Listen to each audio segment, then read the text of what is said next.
nous allons reprendre. Merci. Donc, nous accueillons deux intervenantes, Mesdames Morel et Defelounou.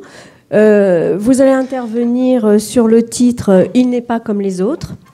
Madame Morel, vous êtes chargée de médiation scientifique à l'Espace Mendes France et rédactrice à l'Actualité Nouvelle-Aquitaine. Madame Defelounou, vous êtes diplômée de l'IRTS Poitou-Charentes-Poitiers en tant qu'assistante de service social. Vous avez exercé en CHRS, qui est le Centre d'hébergement et de réinsertion sociale, plus précisément à la Maison de la Solidarité et Centre de soins pour malades alcooliques. Actuellement, vous êtes assistante sociale détachée en tant que conseillère pénitentiaire d'insertion et de probation au SPIP, qui est le service pénitentiaire d'insertion et de probation de la Vienne, depuis septembre 2006. Vous êtes mobilisée depuis de nombreuses années concernant la question des violences au sein du couple.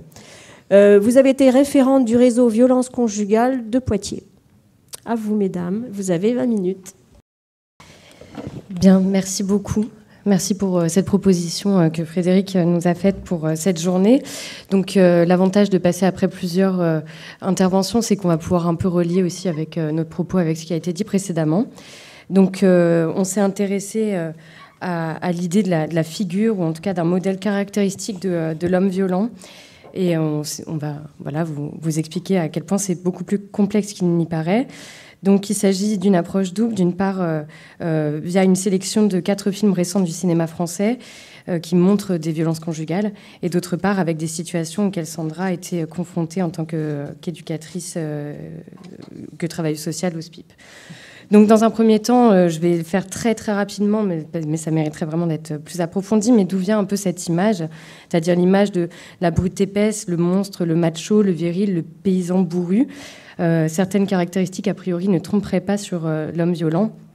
Et je vous ai mis donc cette image-là un petit peu, donc qui date des années 69, qui est un extrait d'une publicité d'un parfum de Lancôme qui s'appelait Balafre, qui n'existe plus. Et donc avec une pub très suggestive que je vous laisse découvrir.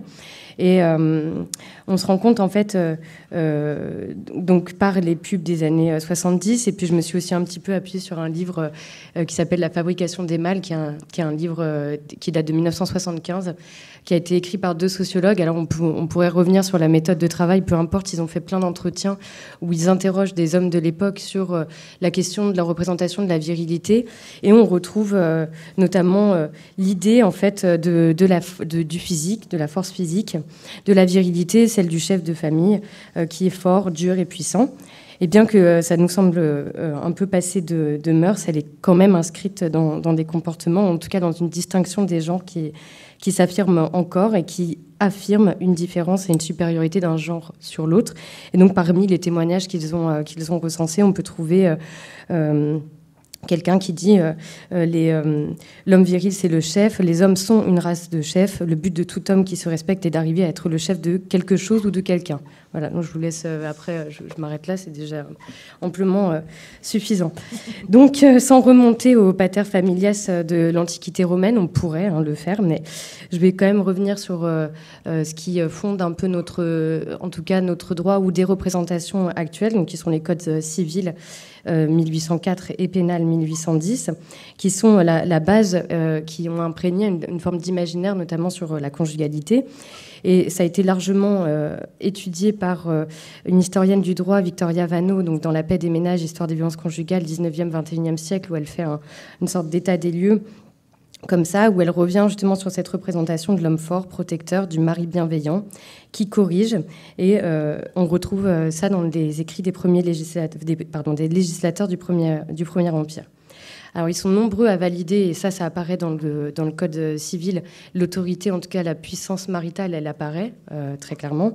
Et même s'ils la reconnaissent dans le Code civil, ils contestent quand même, pour la plupart, le recours au droit de correction, qui, selon eux, serait archaïque, daterait d'un autre âge, bien qu'on trouve quand même dans un des textes un peu fondateurs de leur réflexion, qui a été écrit par Joseph Nicolas Guyot, le répertoire universel, que c'est le mari qui a l'exercice du droit de correction parce que la nature lui a donné plus de force, qu'il est le chef de la maison, c'est lui qui doit y faire régner la paix, il doit donc lui être permis d'user quelquefois d'une sorte de sévérité dans son ménage, mais cette sévérité à l'égard de la femme doit être tempérée par des égards dus à son sexe, à son titre de mère, à celui de compagne, qui la place sur la même ligne que celle de son mari.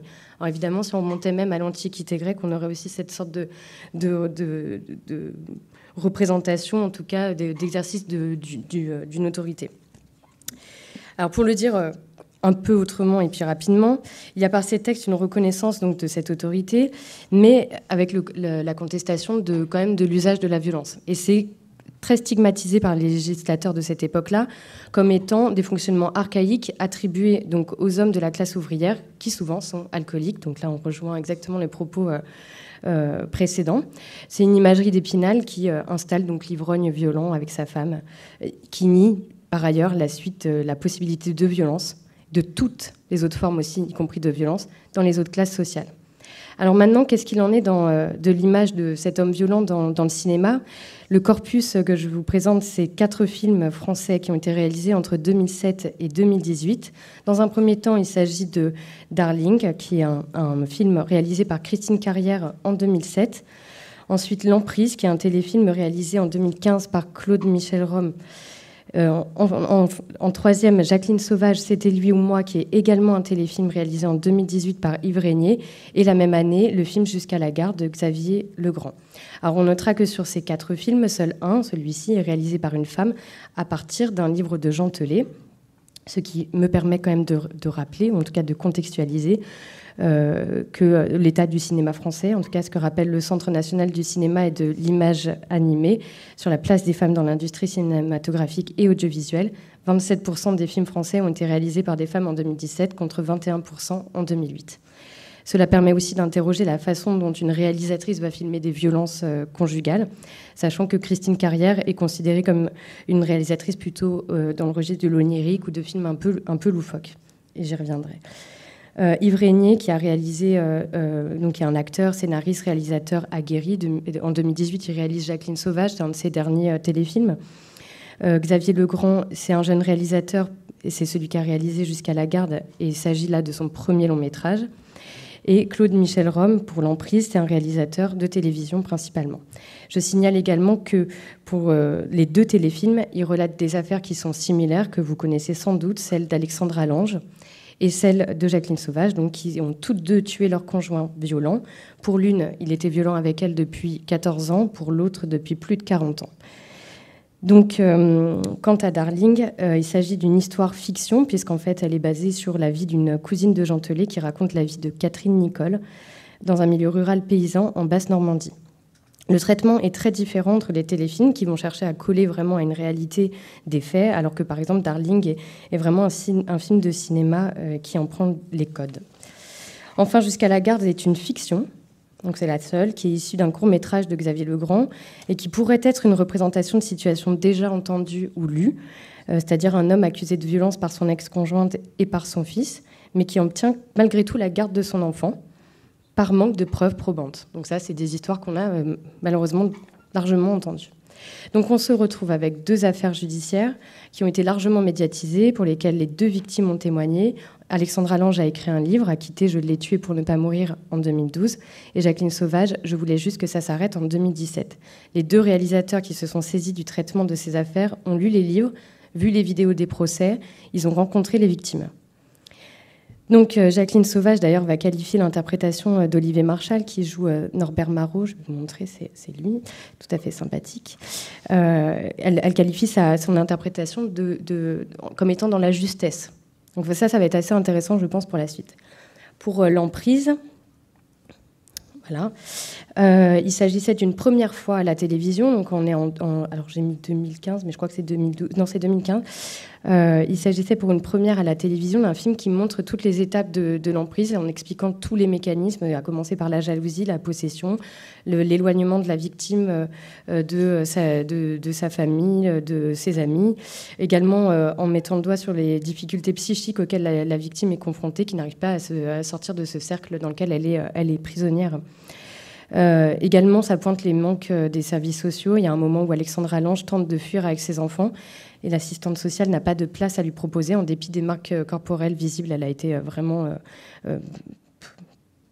tabassée, quoi. Enfin, vraiment, voilà. Donc, chacun des films montre un continuum de violence, à l'exception près de Jusqu'à la garde, où là, la violence est donc latente.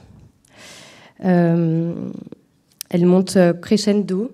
Il y a d'ailleurs, et ça c'est assez intéressant, au début du film, une confrontation devant la juge d'instruction.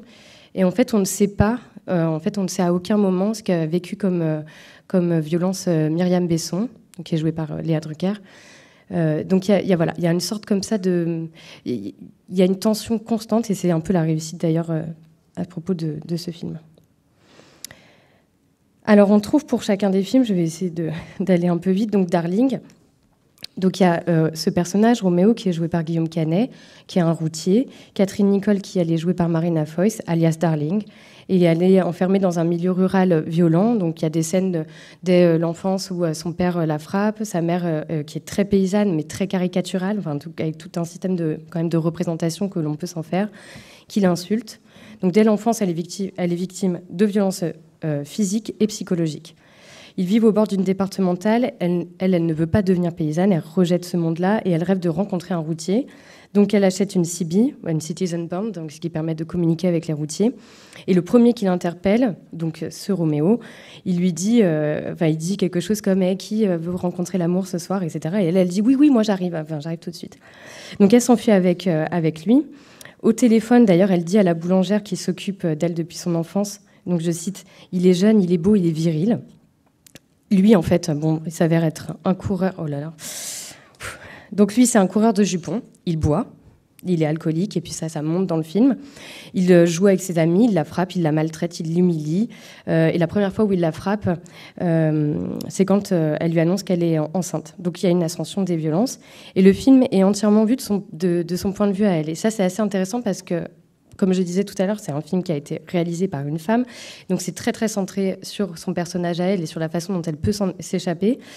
En tout cas, ça c'est ma lecture, les scènes de violence comparées aux autres films sont très, très cinématographiques. Donc c'est-à-dire qu'elles sont musicales, elles sont quasiment dans un ralenti, elles sont très esthétiques, et ce qui n'est absolument pas le cas des trois autres. Donc voilà, donc lui c'est plutôt dans la typologie, on pourrait dire un garçon perdu, rustre, pas vraiment la caricature d'un monstre. Un moment il pleure, il y a toujours des moments aussi dans les autres films d'abattement du personnage violent. Alors Jusqu'à la garde, donc je vous ai un peu expliqué déjà le speech, mais c'est intéressant parce que dans la scène de début, l'avocate, elle décrit donc Antoine Besson comme un excellent chef d'équipe, équilibré, avec un tempérament posé. C'est un homme généreux, serviable, un amoureux de la nature qui ne boit pas. Et donc c'est le seul à ne pas boire. Qui ne correspond en rien au portrait de l'homme violent, rustre et menaçant qu'on essaie de lui attribuer. Donc ça, c'est la première scène du film. Et c'est peut-être même le personnage qui est le plus réaliste, voilà, par rapport, on va dire, aux violences. Par contre, c'est un homme qui est isolé. Je suis désolée, mais je peux pas. Des questions, moi, je parlerai plus tard. Je peux essayer de le faire en très condensé. Bon, il est jaloux. Il est par contre possessif. Et il n'y a pas de scène de violence, mais puisque il y a une colère froide et que c'est un chasseur et qu'il dispose d'une arme, il y a un moment où il y a un basculement. Mais il n'y a pas de situation d'alcoolisme. Alors, ce que je voulais juste dire, parce que c'est intéressant, c'est que Xavier Legrand, donc le réalisateur, il a été interpellé dans l'émission On n'est pas couché de Laurent Ruquier. Et Laurent Ruquier lui dit, mais il fallait que ce soit, donc l'acteur, un personnage imposant, qui soit une masse. Parce que s'il avait été tout frêle et tout mince, on aurait eu des doutes sur la violence qu'il impose. Donc ça dit tout de suite les codes évidents du cinéma et ce qu'on a envie de montrer. Et donc c'est une caractéristique, je ne veux pas le cacher, Jacqueline Sauvage, on le retrouve, évidemment. Donc il y a là deux types, soit le mec costaud, chasseur, viril, etc. Soit on est aussi sur des hommes virils, mais plutôt qui sont mis dans des rôles de séducteurs. Voilà. Donc je vais passer. Tu veux que je t'enlève tes feuilles? Quelle violence. Je sais pas. Enfin, non, mais après, on pourra en discuter si vous voulez que j'approfondisse, voilà. Mais peut-être pour vous dire quand même qu'on est sur des typologies, et que ce qui est intéressant, c'est qu'ils sont dans des portraits qui sont quand même attendus. Voilà, donc y compris dans les violences. Et peut-être que le film qui se détache de ça, c'est celui qui est le plus fictionnel, et que finalement, celui qui montre le mieux, je pense qu'on est d'accord là toutes les deux, et ça va faire le lien avec Sandra, c'est que Jusqu'à la garde, qui est le seul film de fiction, c'est là où on a une justesse dans la représentation du personnage violent. Si ce n'est cette question de la corpulence à laquelle le réalisateur dit bah oui, mais si j'avais enfin, on est quand même toujours pris dans des schémas du monstre et de la proie. Merci Héloïse. Désolée. Ouais, mais je vais raccourcir. Alors, ouais, mais je suis pas à l'aise, je vous le dis. Voilà, ça se voit. Donc moi, je vais pouvoir parler par rapport à mes expériences professionnelles, et je vais surtout aussi commencer avec un petit texte, en fait, que j'ai demandé à une amie. Ce texte date de dimanche dernier. Quelqu'un elle a découvert par internet le décès d'une de ses collègues amies en googlisant son nom, parce qu'elle n'avait plus de nouvelles, en fait, par message.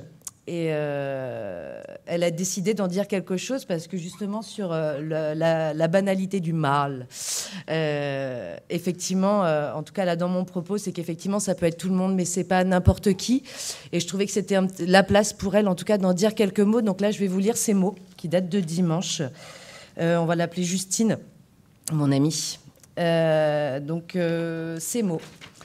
Il n'est pas comme les autres, eh bien, s'il l'est comme les autres, en mieux même. Il est doux, sensible, accueillant, à l'écoute, plein d'humour et de finesse. Il est amoureux. Il forme un beau couple, complice, attachant et chaleureux.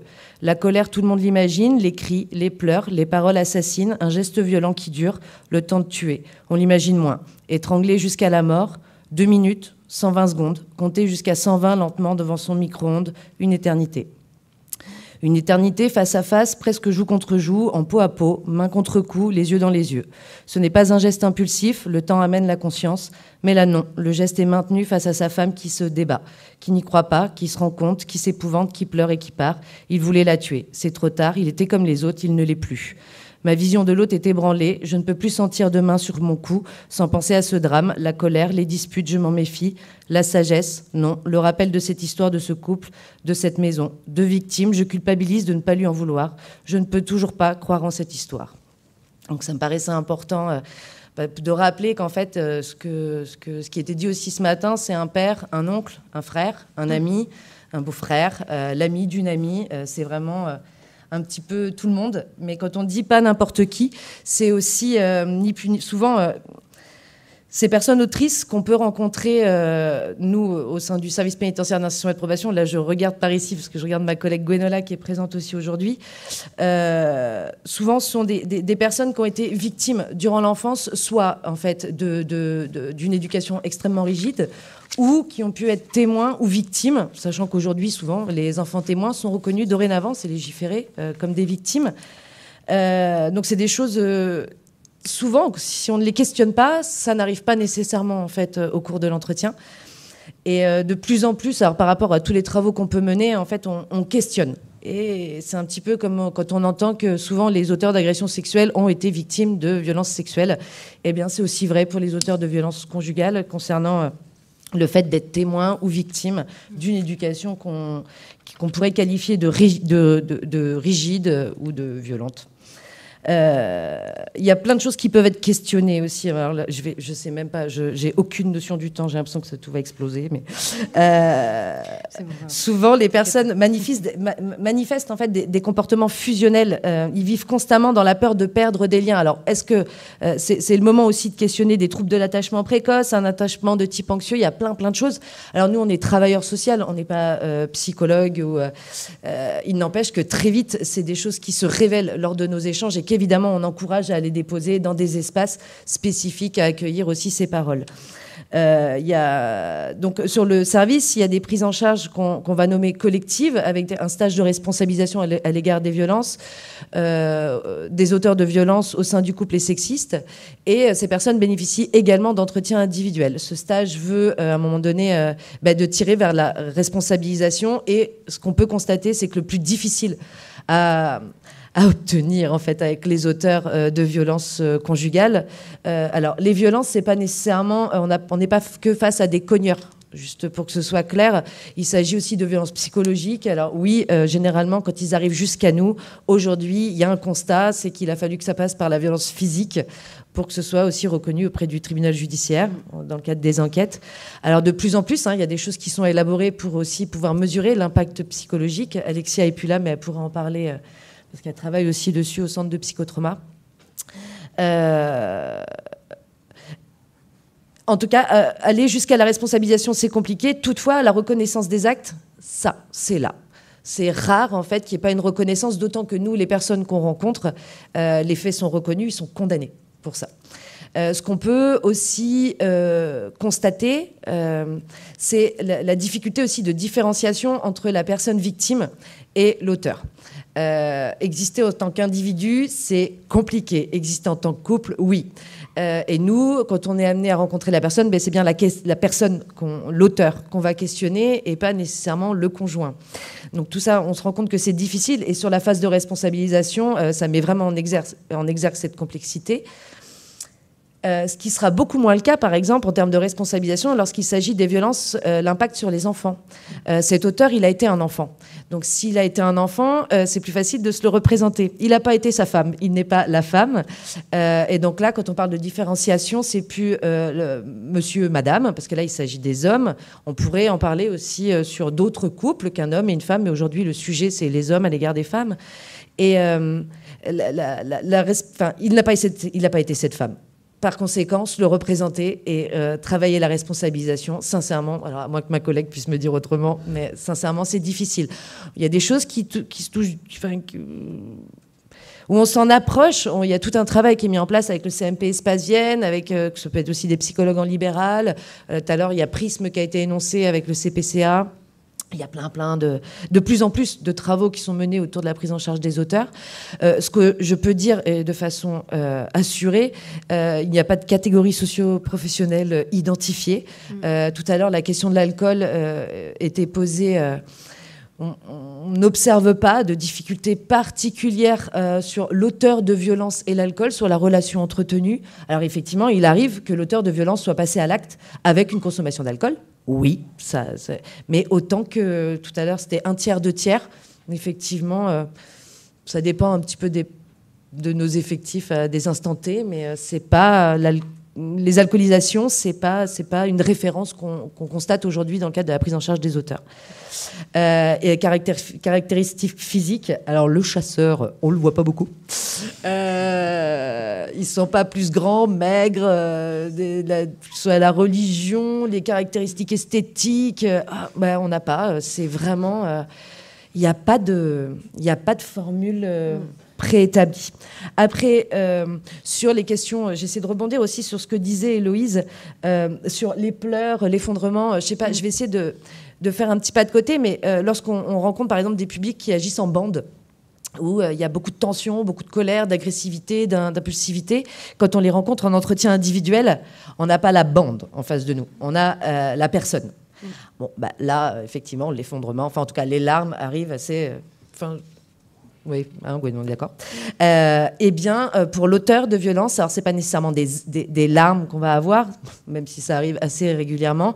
On n'a pas le conjoint en face de nous. On a cette personne, soit effectivement qui a été cet enfant avec une éducation rigide, avec des conséquences effectivement que ça peut avoir, les difficultés d'individuation que ça représente, les difficultés de différenciation, et ce qui est quasi systématique, c'est la difficulté à nommer ses émotions.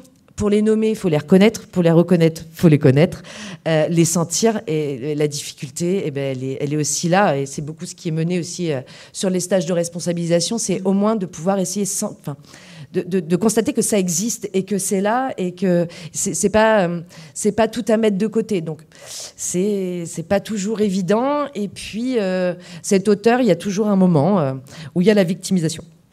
Enfin toujours, souvent. Parce que c'est pas toujours. Et parce qu'il y a le moment de la garde à vue, il y a le moment de la détention, s'il y en a une, il y a le moment où, ben oui, mais je lui ai enlevé le couteau des mains, mais c'était quand même pour la protéger. Et puis au bout du compte, ben oui, mais si elle n'était pas venue vers moi, ben moi je l'aurais pas. Bon, il est victime du fait d'avoir eu le couteau dans les mains. Bon, en tout cas, tout ça, c'est. Ouais. On se retrouve beaucoup aussi dans ces cas de figure. Après, sur les caractéristiques, ça va ? Ouais, super. Il y a beaucoup de professionnels, qui soient psychologues ou psychiatres. Alors, il y a Roland Coutenceau qui était nommé ce matin, qui a établi une classification des auteurs où, tout à l'heure, dans le cadre d'échanges plus off, la question de l'immaturité est posée. Alors ça, c'est très souvent, effectivement, cette notion-là, elle est là souvent.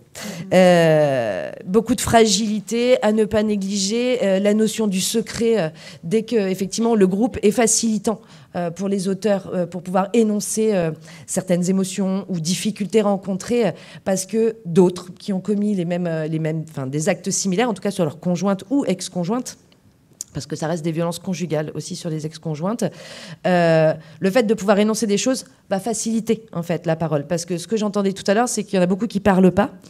Alors moi, je ne dirais pas ça. Il y en a beaucoup qui communiquent, sauf qu'avec la sidération et puis la non-gestion en fait, de ces émotions, il y a une paralysie aussi du système de pensée qui ne permet pas en fait, d'élaborer. Ça ne veut pas dire que la personne n'est pas en mesure de communiquer. Elle communique, mais elle ne peut pas partager sa pensée, et c'est là où c'est des mécanismes de défense qui se mettent en place, et là les émotions ça grimpe, et puis il y a ce passage à l'acte. Et de pouvoir se raconter tout ça, de pouvoir les sentir, et l'auteur de violence, on espère que ça pourra avancer, qu'il y en aura moins et qu'on éradiquera. Voilà. Là c'était.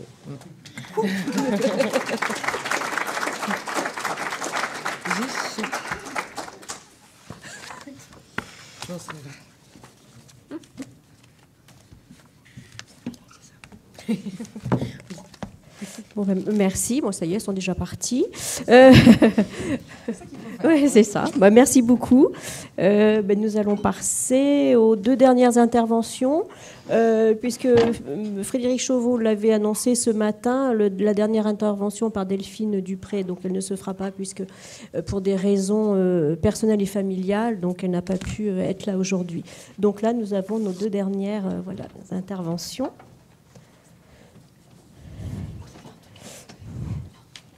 Alors, nous recevons Madame Marie-Josée Griaume et Monsieur Pierre Stibinski. Donc, vous allez intervenir. Et donc, le titre, c'est « Tuer pour ne pas perdre, de la banale passion amoureuse au deuil impossible ». Madame Griaume, vous êtes professeure de psychologie clinique et pathologique à l'Université de Poitiers, psychologue clinicienne, psychanalyste. Vous êtes membre de l'URM, RP Psy 4050 et co-responsable avec Romuald Hamon du champ thématique violence, famille et radicalité. Vos recherches portent sur la subjectivation, les liens familiaux et l'acte. Vous vous intéressez en particulier aux violences conjugales et familiales du point de vue des victimes et des auteurs de violences, des liens du couple et du groupe familial. Je vais peut-être m'arrêter là. Voilà. Monsieur Stibinski, vous êtes psychologue clinicien. En parallèle de votre activité libérale en cabinet et d'enseignement à l'Université de Poitiers, vous conduisez une thèse autour de la violence dans le couple et de la famille. Et vous avez la coordination du projet Amis Flash Covid sur les huis clos familiaux en temps de confinement, financé par la région Nouvelle-Aquitaine. C'est à vous pour 20 minutes. Merci. Voilà. Alors, on va essayer de tenir le temps, j'espère. Je parlerai un petit peu plus longtemps que Pierre. Voilà, j'ai eu envie de... Pendant longtemps, j'avais dans un coin de la tête, puisque je travaille sur les violences faites aux femmes, j'avais dans un coin de la tête cette question, mais comment c'est possible qu'Althusser ait tué sa femme ? Voilà, j'avais envie de comprendre ça, ce qui a fait à l'époque, 1980, vraiment un choc à la communauté intellectuelle, disons, en France. Et donc, je m'y suis mise récemment, comme quoi il faut savoir être patient dans la vie. Alors, je vais l'aborder, non pas pour vous raconter tout ce qu'on peut en trouver. Il y a eu énormément d'écrits journalistiques, de livres en sociaux, en philo, en psychanalyse, sur ce meurtre. En relation plus ou moins proche avec la vie et l'œuvre d'Althusser. Donc moi, je dirais le champ de la coupe que je vais opérer, c'est de dire finalement aujourd'hui, avec l'évolution des normes genrées contemporaines, avec l'évolution de la législation, comment on penserait ce crime, qui dans les années 80 n'a pas donné lieu à procès. Ce qui a fait que Althusser, face à des critiques dans la presse en 85, a rédigé, je dirais, son argumentaire de défense, comme s'il allait être jugé, qui s'appelle « L'avenir dure longtemps ». Voilà. Et ce livre est sorti très tardivement, finalement, qu'en 1992. Et donc, on a là des sources intéressantes parce qu'on a un écrit de l'auteur, ce qui est rarissime quand même, dans le champ du féminicide. Donc, qu'est-ce qu'on en pense, plus de 40 ans après? Alors, je dirais qu'il y a, dans la perspective, peut-être commencer par la perspective sociologique. Il y a un auteur qui est un féministe assez convaincu, qui s'appelle Francis Dupuy-Derry, qui dit finalement, en faisant une analyse de corpus littéraire et médiatique de l'affaire du crime d'Althusser, de ce meurtre, de ce féminicide, ce que je constate, c'est qu'il y a eu une occultation de toute la dimension genrée de ce crime. Voilà. Et il dit que dans l'ensemble, tous les féminicides de ces années-là, peut-être jusqu'à aujourd'hui d'ailleurs, ont connu le même sort, avec donc une occultation de la violence masculine et par contre la mise en avant d'une psychologisation des raisons de l'acte. Alors je suis psychologue, je rappelle, d'une psychologisation des raisons de l'acte et paradoxalement, dans les récits qui en sont faits de différentes manières, d'une ignorance de la victime. Alors, ce schéma d'occultation, il dit, oui, on le retrouve dans le récit autobiographique lui-même. Effectivement, la victime, elle est présente tout le temps du point de vue d'Althusser. Il commence par sa mort et il va y revenir à la fin de son ouvrage. Et entre-temps, il ne fait que parler de lui. Autrement dit, là aussi, disparition finalement de la victime. Alors, j'ai quand même cherché, parce que cette perspective est intéressante, mais il y a eu d'autres travaux de femmes, notamment il y a eu 3 sociologues et une québécoise, Suzanne Léveillé, Julie Lefebvre, qui ont mené une étude sur 137 féminicides, donc au Québec. Et ce qu'elle montre, c'est ce que vous venez de nous dire, je ne sais plus où elles sont passées, ce que vous venez de nous dire toutes les deux, c'est-à-dire qu'en fait, on retrouve, c'est pas n'importe qui, chez les auteurs de féminicides, on retrouve une caractéristique constante qui est une angoisse majeure de l'abandon. Bon, alors on va voir chez Althusser ce que ça donne, mais elle remarque aussi qu'ils ont construit leur identité dans des familles marquées par un attachement très marqué à une conception inégalitaire des relations entre les genres, entre les sexes, fondée sur une appropriation des femmes. Elle retrouve en outre un modèle fusionnel et totalitaire des relations familiales, une forte dimension incestuelle, le maternalisme et un autoritarisme masculin pseudo-paternel. Alors, on est donc dans le champ de la sociologie, psychologie sociale, sociologie. Je me dis, mais alors, nous, comment on peut faire des liens entre la dimension sociale et genrée donc, de ces crimes et leur dimension subjective.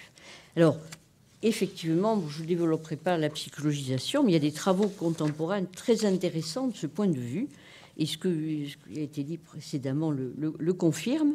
Nous psychologisons les violences faites aux femmes et le féminicide. Alors, 40 ans après, où le discours a évolué, c'est aussi du côté de l'expertise médicale.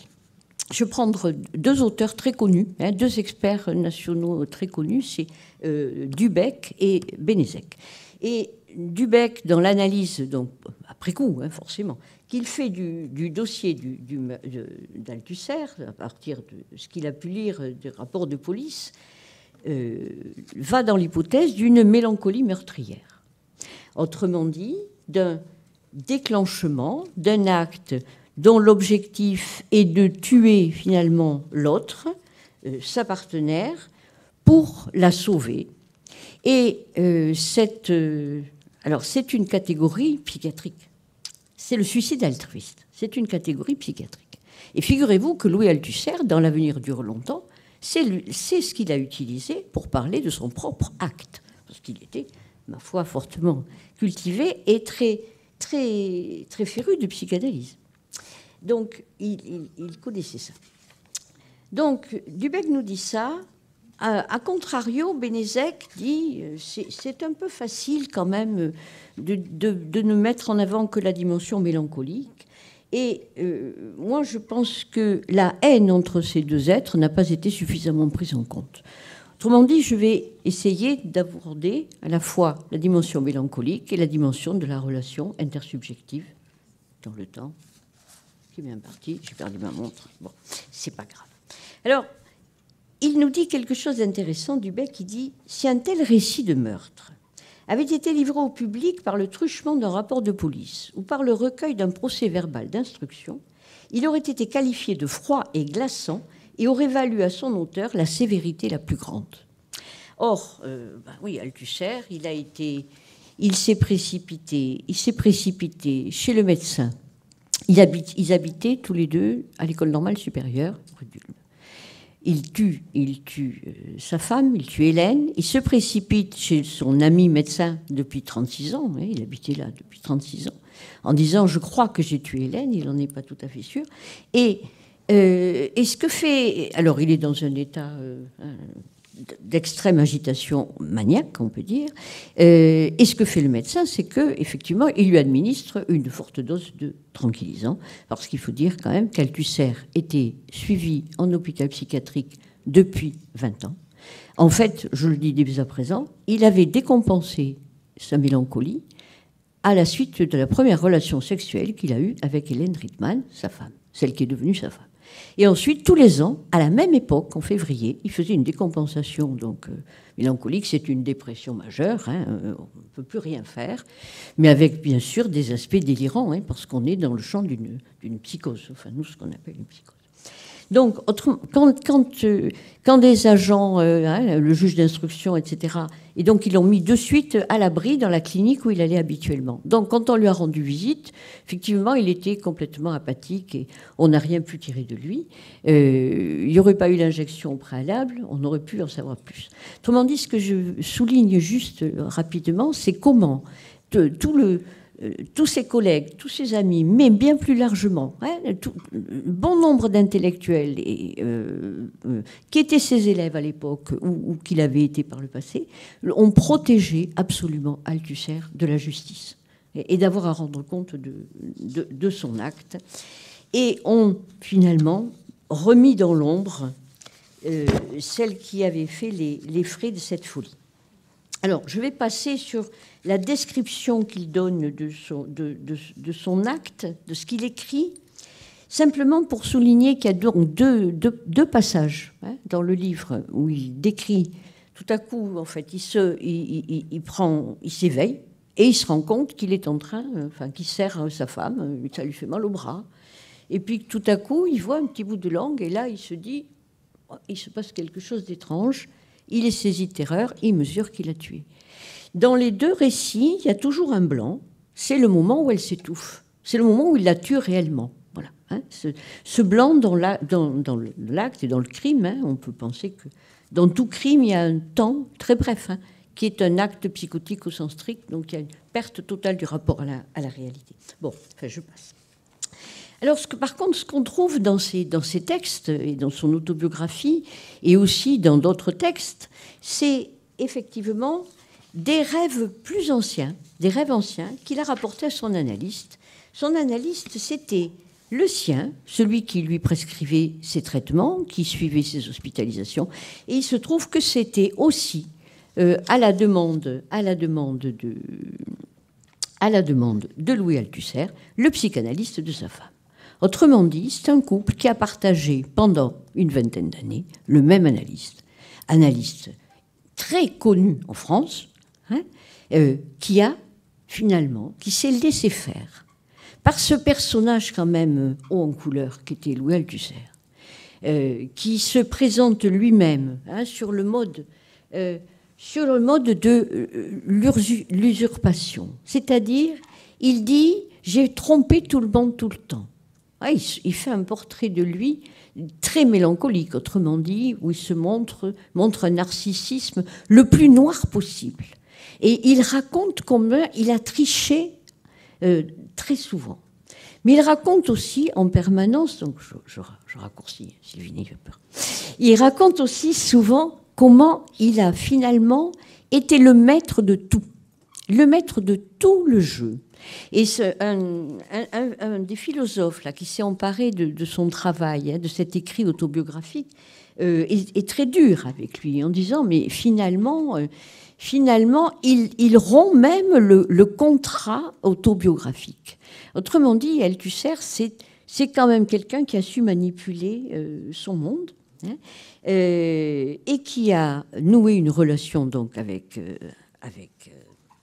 Hélène Rittmann, dès le départ, effectivement sur le mode d'une passion.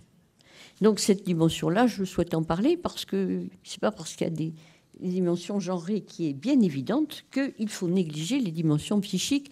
Et c'est pour ça que ce cas de pathologie mentale avérée, hein, parce que ce matin, Mélanie nous disait qu'effectivement il y avait peu de maladies mentales avérées, là c'en est un cas.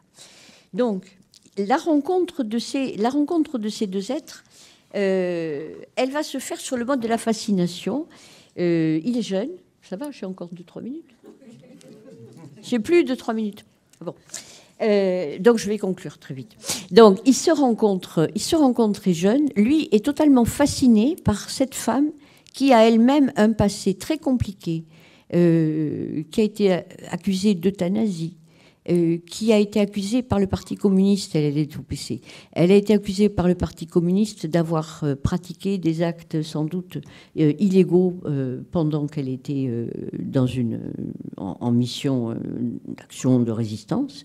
Bon, autrement dit, une femme qui a vécu des choses difficiles, lui tombe fou amoureux. Il y a tout un ouvrage de lettres à Hélène, hein, des lettres magnifiques, où on voit bien la dimension passionnelle et où on voit bien qu'en fait, dès le départ, il se cristallise en la prenant, elle, comme objet, se cristallise et elle devient un objet de besoin. Et ça, je crois que c'est essentiel pour comprendre les violences conjugales. C'est que c'est plus un objet de désir, l'autre, c'est un objet de besoin. Et que c'est au moment où elle commence à dire, alors il l'a maltraité, violence psychologique, jamais... quand même. Mais violence psychologique, il lui a fait connaître toutes ses amantes. Enfin, bon, c'est quand même très, très difficile. Hein, ça fait penser au cas dont on parlait tout à l'heure. Donc, il a été très dur avec elle. Mais ce qui a fait le basculement, le moment de basculement, c'est quand elle a décidé de partir. À un moment donné, elle lui a dit, c'est pas possible, il faut que là, vraiment, je vais partir. Et il n'a pas voulu le croire. Il a dit, mais non, tu vas rester, et elle va rester parce que de toute façon, elle ne peut pas faire autrement que de m'aimer. Bien sûr, c'est une évidence. Et donc, elle n'est finalement pas partie, mais ils se sont enfermés. Donc, pendant plus de 8 jours, personne n'a réussi à les joindre, tous les deux. Ni Diatkin, qui frappait à la porte, qui envoyait des lettres, etc. Jusqu'à ce moment d'assassinat, hein, où on peut penser qu'il est venu rejouer un rêve, 2 rêves, mais un notamment, où un rêve très psychotique, hein, de fusion, où il rêve qu'il étrangle sa sœur, et où il pénètre dans ses entrailles. Autrement dit, ce que je voulais montrer au travers de ce récit un peu bref, hein, d'Althusser, c'est que lui, à l'époque, le modèle dominant masculin, bon, il était là. Ce que je voulais montrer, c'est comment ces dimensions peuvent se nouer chez un être et que ce qu'on retrouve dans les cas les plus graves, on le retrouve aussi dans les cas les plus légers des violences conjugales. Merci. Pierre, tu vas nous parler des victimes. Tu me laisses 5 minutes. Je t'en déborder que ça. Allez. J'avais pas prévu que ce soit la dernière intervention. Il se trouve que c'est la dernière. Et donc, ça tombe très bien.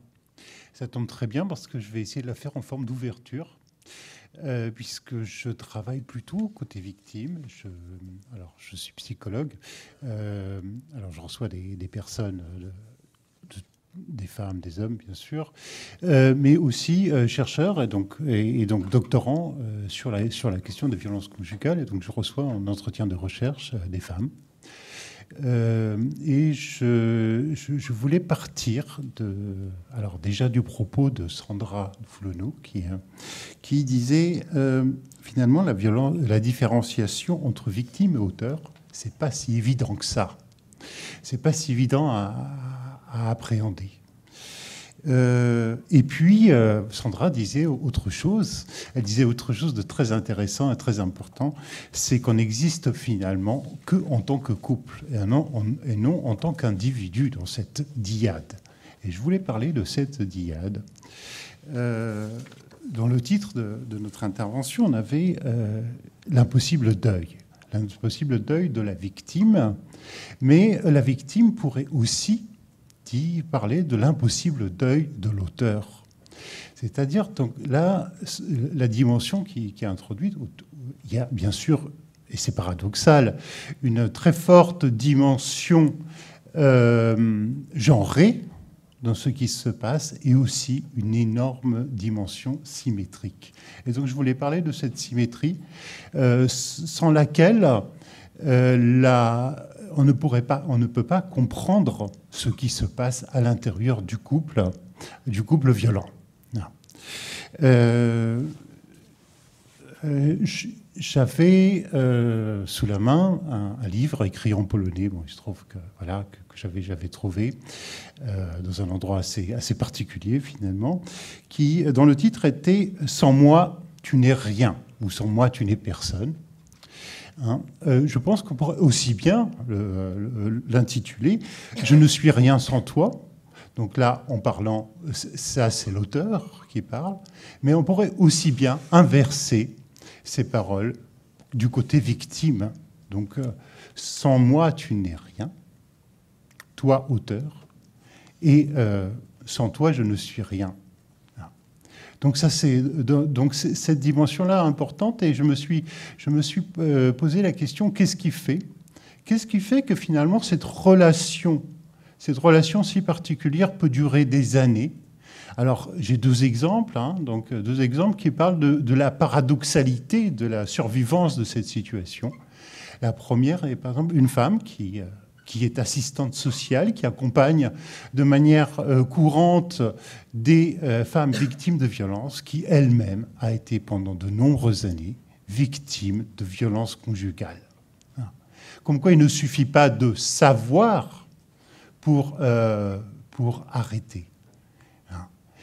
Et puis l'autre exemple, c'est une femme, donc toujours dans ses entretiens de recherche, qui me dit « J'ai été très en colère le jour où ma psy m'a dit « Mais madame, arrêtez tout, partez en courant ». Il dit ça. J'ai été très en colère pendant des années contre cette femme. Alors, comment est-ce qu'on peut interpréter ces faits? Alors, je me suis interrogé finalement dans notre réflexion psychanalytique, où est-ce qu'on a ces relations de miroir, ces relations de dyade, et ces relations de dyade, en fait, finalement, alors je vous le donne parce que c'est une situation connue, ça s'appelle le stade du miroir, donc l'expérience du miroir qui implique qu'on soit deux, c'est-à-dire qu'on soit moi, en tant que personne qui me reconnaît dans le miroir, mais pour me reconnaître dans le miroir, j'ai besoin d'un père, d'un autre que je connais, dont je vois aussi l'image dans le miroir. Et donc, finalement, c'est cette situation-là, probablement, où on ne se reconnaît pas, en tant que sujet dans le couple pendant des années qui perdurent, et qui permettrait peut-être, et ça c'est vraiment une ouverture, c'est une interrogation, qui permettrait peut-être d'expliquer pourquoi c'est tellement difficile de réagir, tellement difficile de sortir de cette situation, c'est-à-dire aussi bien pour l'auteur que pour la victime, c'est-à-dire qu'aucun des deux n'est institué comme personne à part entière ou dans notre vocabulaire comme sujet. Donc finalement, l'idée, ce serait de dire, voilà, tant qu'on n'a pas de sujet, on n'a pas de possibilité, la dyade, le huis clos familial fonctionne, et que ce n'est qu'à l'occasion alors de deux situations qui vont perturber ce fonctionnement qu'on voit apparaître des choses. D'abord, les naissances. La naissance est toujours un moment qui va perturber la situation. Et l'autre moment, bien sûr, on l'a revu, c'est le moment du départ, le moment où la victime part, et donc où on déstabilise ce système en huis clos. Voilà, donc je voulais juste dire ça, cette ouverture en disant qu'on ne comprendrait peut-être rien à l'auteur si on ne regarde pas ce qui se passe dans cette dyade auteur-victime. Voilà, je vous remercie.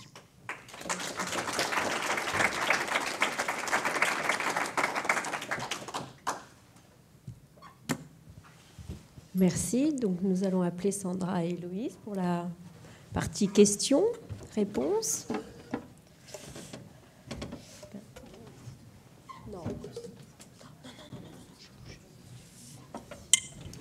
Donc pour ma part, j'ai envie de dire, toute cette journée résonne en moi. Donc du coup, j'ai des mots-clés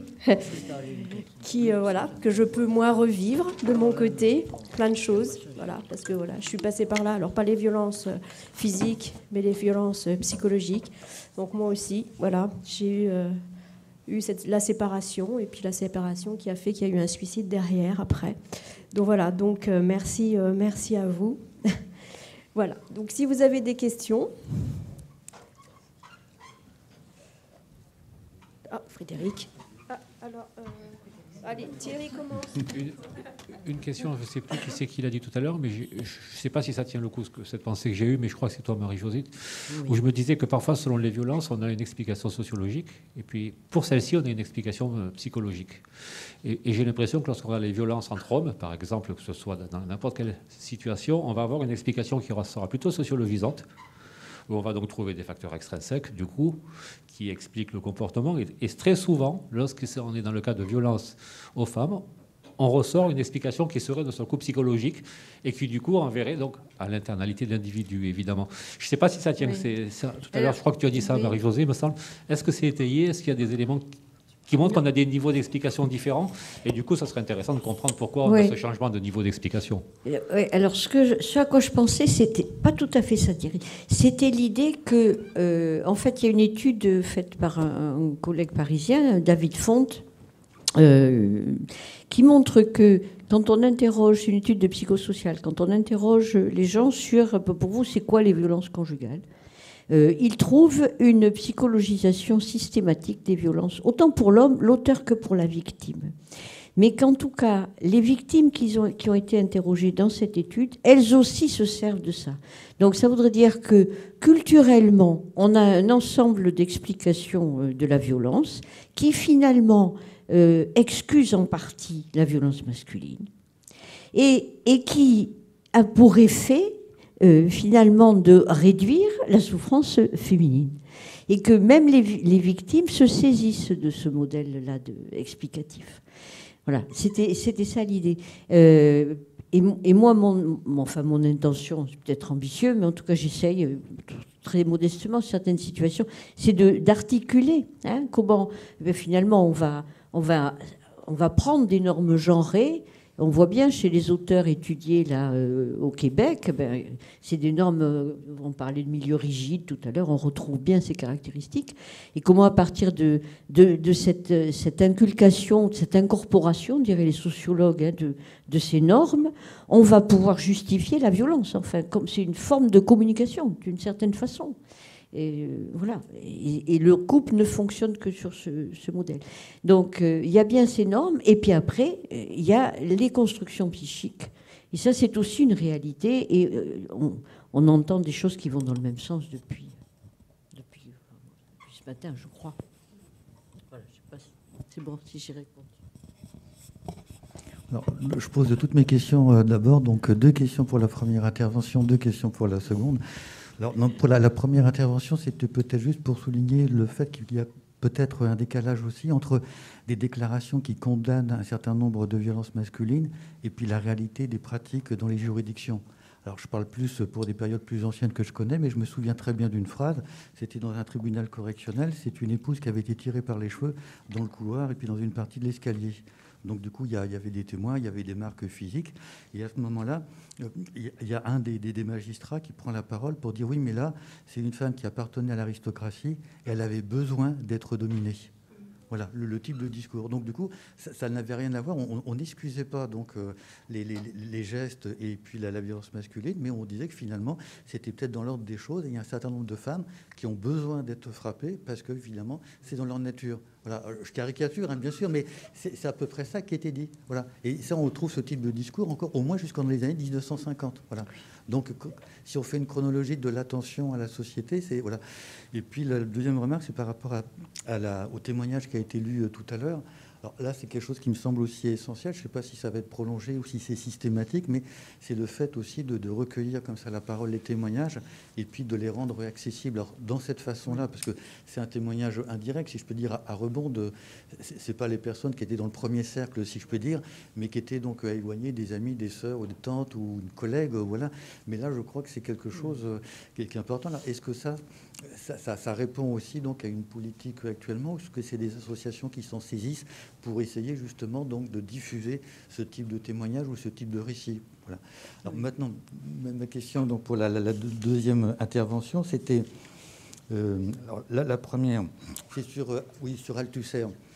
Voilà, parce que moi l'image que j'avais d'Althusser, et je me souviens plus de qui l'avait écrit, mais il y avait donc à l'époque du drame et un petit peu après, c'était une femme qui avait écrit donc qui était une collègue de la victime, qui avait écrit donc du coup un petit article. Alors je ne sais plus dans quel journal, peut-être dans Libération à l'époque, mais qui donc redisait d'abord que Althusser, c'était comme le monstre sacré de cette époque-là, parce que pour les plus jeunes, c'est un petit peu comme Michel Foucault aujourd'hui. Non, mais voilà, pour dire l'impact, quoi. Alors, à ce moment-là, il était adulé par tout le monde, notamment pour une série d'ouvrages qui s'appelait donc Lire le Capital, des ouvrages de vulgarisation. Et à ce moment-là, il ne fallait pas oublier que le Parti communiste, c'était à peu près 30% de l'électorat dans ces années-là. Donc on voit bien le poids de son personnage, de son influence. Et puis Lire le Capital, c'était lu à la fois dans les rangs du PC, de la Ligue communiste révolutionnaire et d'autres formations. Voilà. Donc là, ça n'a pas. Donc dans cet article, on disait que finalement, au-delà de l'aspect conflictuel, il y avait aussi un contexte plus large. Alors, il n'y avait pas que, si je peux dire, l'immersion dans l'hôpital psychiatrique, mais il y avait aussi déjà une sorte de lente désagrégation, évidemment, de la portée du marxisme dans la société, avec une critique de plus en plus forte de l'URSS, que Althusser s'en rendait compte, et donc du coup la construction de ce monde mental commençait à s'effriter. Et du coup, ses relations donc avec sa femme s'inscrivaient aussi dans ce contexte plus global, ce qui n'excuse rien, mais ça donne une compréhension un petit peu donc différente, voilà. Et puis l'autre question que je voulais donc poser, c'était sur l'objet de besoin, voilà. Parce que ça, c'est une notion qui est tout à fait donc, passionnante. Mais est-ce qu'il serait possible peut-être de la redéfinir ou de l'expliciter peut-être plus complètement? Je veux répondre. Alors, par rapport au contexte, ce qu'écrit Bernard-Henri Lévy, notamment, qui était à l'époque un élève d'Althusser, donc c'est qu'effectivement, il captait, enfin, après l'acte, il a pu réaliser le délire à bas bruit qui était permanent chez Althusser. Mais c'est vrai qu'il a été il a ouvert la pensée sur le capital. Et à cette époque-là, au moment il avait quand même des états dépressifs très permanents.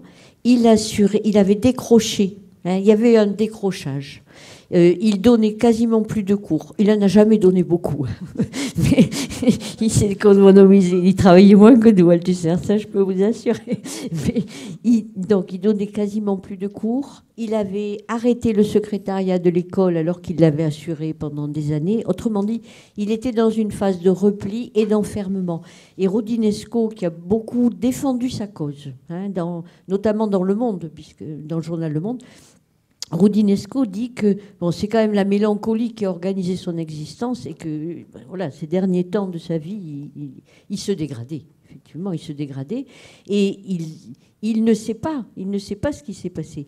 Dubec dit que dans ce type d'acte, en référence à la mélancolie, donc cette pathologie, il y a systématiquement un temps d'amnésie. Et le sujet ne peut pas retrouver ça. Donc d'écrire, ça ne lui a pas fait retrouver non plus, mais le contexte était important. Pour répondre à la deuxième question, peut-être que... Alors, ça, pour ne pas rentrer dans des considérations théoriques trop compliquées, je vais prendre une image qui est celle d'une de mes collègues de Lyon par rapport à cette problématique. C'est-à-dire, lui, il se revoit serrer la gorge d'Hélène. C'est drôle, je fais le geste. Ah, c'est incroyable. Et il se revoit, parce que c'est pas évident de le lire, Althusser quand même. Il se revoit serrer sa gorge, il se revoit masser. Parce qu'en fait, il lui faisait régulièrement des massages du cou. Et donc là, ma foi, il s'est trompé de côté. Mais c'est simplement... Non, mais c'est un agrippement.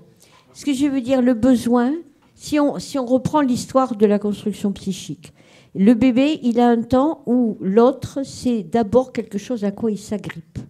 Et il ne peut pas exister sans cet agrippement. C'est même de l'ordre du réflexe. Et Magali Ravi prend une image, elle dit, finalement, dans ces crimes, il y a à un moment donné un agrippe. C'est comme quelqu'un qui fait de l'escalade et qui n'a plus qu'un tout petit bout de rocher pour tenir. Et donc, il n'est plus que l'union de sa main avec le bout du rocher. Eh bien, c'est de cet ordre-là, le besoin. C'est-à-dire que si l'autre disparaît, la construction identitaire n'étant pas aboutie, c'est un effondrement. Et pour revenir à ce que disait Pierre, il y a un raté du stade du miroir dans la mélancolie. C'est trop intéressant de faire le lien. Et on a aussi des hypothèses à l'heure actuelle sur les victimes, disant qu'elles sont dans une mélancolisation de l'existence. Autrement dit, il y a la dimension dépressive, on la retrouve chez les auteurs, vous en parliez tout à l'heure, on la retrouve aussi chez les victimes, qui ont elles-mêmes souvent été victimes de violences physiques dans l'enfance. Voilà. Je ne sais pas si...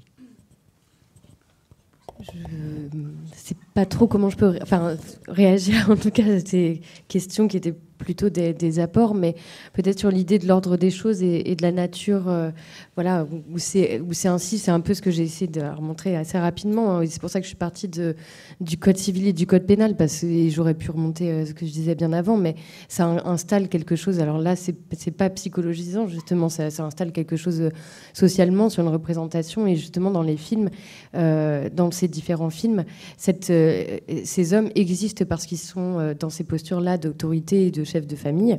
Ils sont dans la possession de l'autre et ils n'existent que par ça. Mais en fait, parce que leur éducation, enfin voilà, la façon dont ils sont construits socialement, les autorise, mais ils vont jamais le remettre en question. Déjà, il y a des scènes. Alors, je pense notamment parce que c'est peut-être intéressant de les voir dans les deux cas de l'affaire Alexandra Lange et Jacqueline Sauvage. Puisque c'est ceux qui collent le plus, en tout cas, à des faits réels et avérés, où il y a des moments dans Jacqueline Sauvage, il y a un moment d'effondrement de ce personnage, donc Norbert Marot, qui, après une colère immense en famille où ils cassent tout, où les enfants partent. Elle s'interpose parce qu'en fait, elle a passé sa vie, elle a passé plus de 40 ans à s'interposer entre eux, enfin voilà, à être tabassée à la place des enfants, à faire l'interface constamment. Et où d'un seul coup, on voit qu'il cède et qui pleure, mais qui est dans l'incapacité de toute façon de verbaliser ni de comprendre pourquoi il est dans ces schémas-là répétitifs et pourquoi il est dans cet alcoolisme extrême, parce que lui, en l'occurrence, c'est ça, et parce qu'on est aussi dans une situation de violence extrême quotidienne, voire plusieurs fois par jour. Et donc, on retrouve exactement la même chose du côté de l'emprise, avec aussi carrément dans le discours, en tout cas du personnage, donc cette incapacité à mettre en mots son problème. Mais parce que c'est même pas juste, c'est pas un problème qu'il a lui, en fait. Et je pense que ce qu'essayent de montrer ces films-là, c'est que ce sont des mécanismes qui se répètent, qui sont très très inscrits et qui justifient de toute façon le fait de dire à l'autre tu m'appartiens, tu fais pas ci, tu fais pas ça, et d'être dans ces cercles-là. Enfin, donc ce que j'essaie un peu de dire, c'est que ce qu'ils ont en commun, ces personnages-là, au-delà de la caricature où en fait ça nous intéresse assez peu de savoir s'il y a un type d'homme violent. Voilà, on va pas se balader dans la rue en essayant de détecter par rapport à des caractéristiques physiques ou des caractéristiques sociales. Enfin, ce n'est pas la question, mais c'est vraiment la question de la construction de la virilité et comment les hommes s'en saisissent, la déconstruisent ou ne la déconstruisent pas, en fait. Moi, j'ai pas compris la question. C'est le recours des associations pour recueillir ces témoignages. Voilà. Ça, c'est important. L'idée, c'était de savoir est-ce qu'il y a vraiment une sorte de politique collective pour essayer de les recueillir et après de les diffuser. Alors, sincèrement, là, c'est une démarche personnelle parce qu'il s'avère que c'est une amie d'enfance. Et en échangeant sur l'intervention d'aujourd'hui avec une autre amie, je me suis dit, mais sur les représentations, elle, qu'est-ce qu'elle m'en dirait? Donc, je lui ai demandé. C'est vraiment une démarche personnelle. C'est pas, nous, dans notre boulot, on n'est pas amené, alors sauf dans le cadre d'une enquête victime, on n'est pas amené à rencontrer les victimes des violences. C'est vraiment les auteurs et sur l'entourage, très peu. Alors, mis à part sur d'autres interrogations, d'autres questions, ou dans l'accompagnement si nécessaire, dans le cadre de permission de sortir, par exemple. Je pense à mes collègues milieu fermé, mais non, on n'est pas amené à recueillir ces témoignages, mais on peut éventuellement en lire, et encore, c'est très peu. Quand on a un dossier complet, ça arrive rarement, donc avec les réquisitoires ou des choses, mais on n'en a pas. Non, là, vraiment, c'est une démarche perso.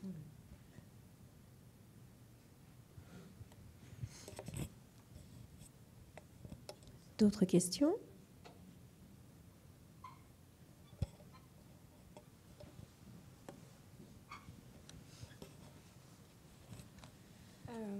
C'était plutôt pour essayer de revenir sur l'effet de miroir dont vous avez parlé tout à l'heure et sur pourquoi perdure cette violence dans un couple où il n'y a pas forcément des défauts de classe sociale, d'éducation, etc. Ça peut être des gens tout à fait éduqués, insérés dans la société.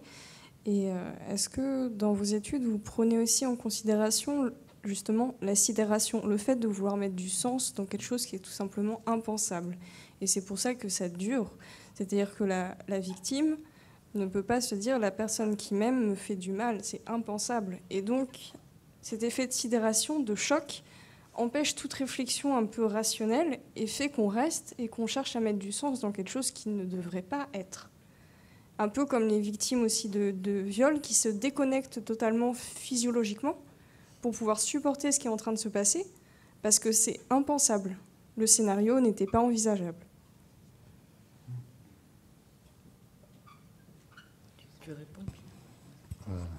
Oui, ça va être pour moi. C'est une excellente question d'abord, mais c'est une vraie question, la question de l'impensable, qui est celle de la victime et qui est celle de l'auteur. C'est-à-dire, il y a effectivement toujours un arrêt de pensée. Alors, la question peut-être, c'est est-ce que cet arrêt de pensée, il est sur le moment? Est-ce que cet arrêt de pensée, finalement, il peut durer des années? Alors, l'un des éléments de réponse que j'aurais à dire, c'est que finalement, où est le sujet? Qui est violenté là-dedans? s'il n'y a personne pour être violenté, si je ne me reconnais pas en tant que personne, en tant que sujet, voilà, donc je ne suis pas violenté. C'est une sacrée boucle qui peut tourner des années. Alors ça, c'est mon interprétation à moi. Je pense que chacun pourra avoir... Marie-Josée, par exemple, peut avoir une autre interprétation. Oui, alors c'est pas une autre interprétation, mais dire que effectivement, il y a une lecture des violences conjugales et du côté de la victime qui reconnaît ce que vous dites. Hein. On n'a pas insisté sur cette dimension-là, c'était pas l'objet. On était dans la banalité du mal, donc on était centré sur l'homme. Mais il y a des effets traumatiques qui répondent à des effets traumatiques antérieurs. Voilà. Je crois que c'est, si je peux faire passer ce message, c'est-à-dire il y a déjà eu des traumatismes, souvent très anciens, chez la victime, il y a des traumatismes chez les auteurs, et qu'il y a eu une nature de lien à l'autre qui a été traumatique. On peut le dire comme ça, alors qu'on l'appelle lien d'attachement selon les théories. Moi, je n'aimais pas tout à fait la même chose, mais ce n'est pas très important. C'est la manière dont on s'attache à l'autre, au sens fort. Hein. Je parlais tout à l'heure d'un agrippement, mais c'est de ce registre-là. Comment un lien, c'est quelque chose de fort. Et donc, il y a une recherche répétitive d'un lien tel que celui qu'on a connu, quand bien même ce lien nous a fait souffrir. Et ça, effectivement, c'est dans l'écoute des gens, dans le travail thérapeutique avec les gens qu'on l'entend, qu'on le voit, et c'est bien ça qu'on traite d'ailleurs. C'est bien ça qu'on essaie de faire bouger. Hein, chacun à son niveau. Je crois que c'est bien sur ça qu'on travaille. Et il y a une rencontre fantasmatique entre l'auteur et la victime. Chacun va y trouver son compte dans la répétition de quelque chose qui le concerne. Voilà. Il y a que... Enfin, sinon, on ne peut pas expliquer, au-delà des effets traumatiques, parce qu'elle a été battue ce jour-là ou autre, que ça puisse durer. Regardez, Althusser, ça a duré 30 ans. On a des couples, ça dure 20 ans, 25 ans de violence caractérisée, avec, bien sûr, cette question de ces hors-sens. La violence, elle crée du hors-sens, d'accord ? Mais à côté de ça, face au hors-sens, les femmes, elles se fabriquent plein d'histoires. Elles ne restent pas inactives. Vous voyez, d'un côté, elles se mettent dans la position d'être victimes, quand même. Pas toutes, hein, mais celles où ça dure. Mais d'un autre côté, elles se fabriquent tout un tas d'explications pour faire du sens. Parce qu'on en a besoin. Et dans ces explications, il y en a une qui est quand même répétitive, c'est le pauvre, il est malheureux, je ne peux pas lui faire de mal. Si je le quitte, ça va être terrible, il va se tuer, il va se suicider, mais ça, vous l'entendez régulièrement. Et donc, la femme reste pour sauver l'homme, hein, alors que, vous voyez, et ça, c'est un lien passionnel. C'est pour ça que je parlais de passion tout à l'heure. Ça, c'est un lien de nature passionnelle, mais fondé sur des choses très archaïques. Hein. La passion, ça ne s'origine pas, ça s'invente pas à 20 ans, quoi. Ça vient d'avant. Juste ajouter qu'il y a un mécanisme que je retrouve tout le temps en consultation, c'est la culpabilité.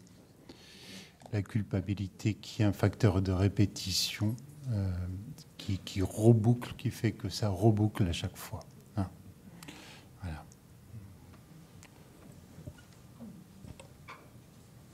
Une autre question ? Oui, mais peut-être aussi ajouter que ces femmes, que les victimes, elles n'ont plus aucun ressort. Enfin, c'est-à-dire que quand il y a des violences psychologiques répétées, quand elles ont l'impression qu'elles n'ont pas d'existence en dehors de... Bon, ça a été très très bien expliqué.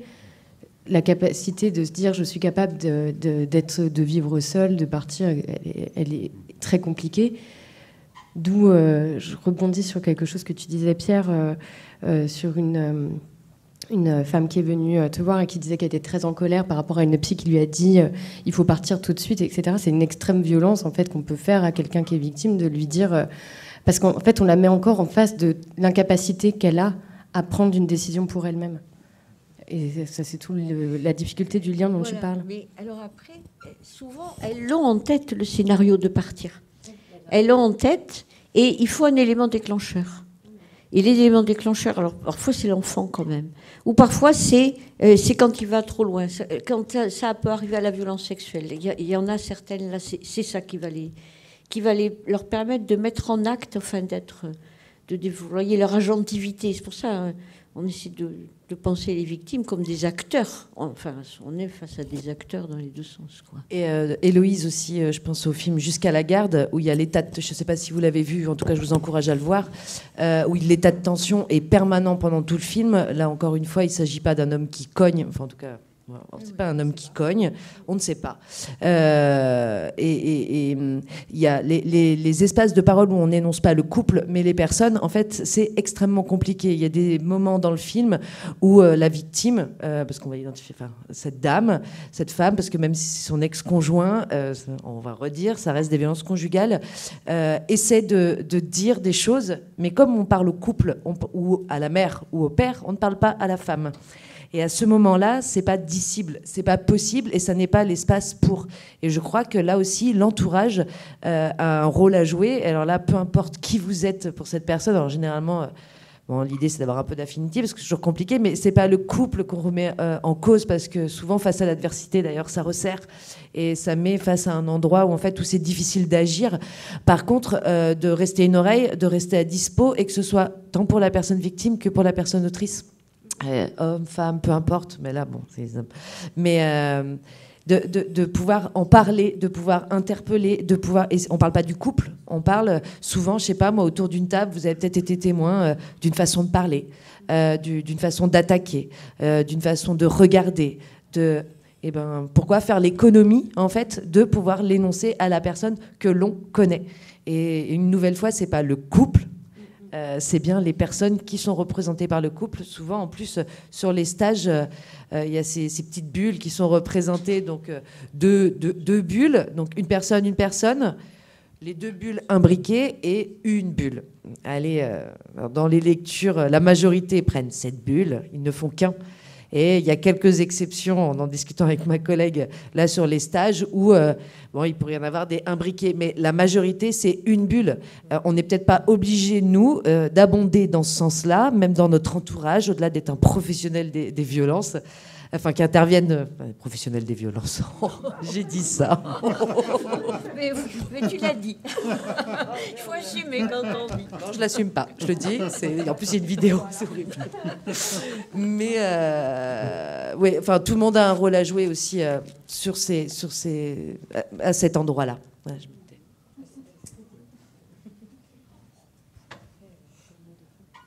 Une dernière question ? Non. Bon, Frédéric, vous clôturez la journée ? Oui, non, c'est pas une vraie clôture, parce que la clôture vient d'avoir lieu là, avec la dernière intervention, donc sur les professionnels de la violence. Donc là, tout a été dit. Et dans le programme, donc c'était noté donc post-lude. Alors post-lude, on ne sait pas encore exactement ce que c'est. Ce qu'on comprend bien, c'est que c'est pas une conclusion. Donc tout simplement, en fait, c'est donc un appel pour un autre rendez-vous, peut-être dans 6 mois, mais toujours sur la question donc des violences masculines, parce que c'était un petit peu quand même l'aspect qui échappait donc un petit peu aux approches et aux travaux, et donc en essayant de nouveau de croiser un petit peu les approches et les disciplines. Donc merci à vous. Merci.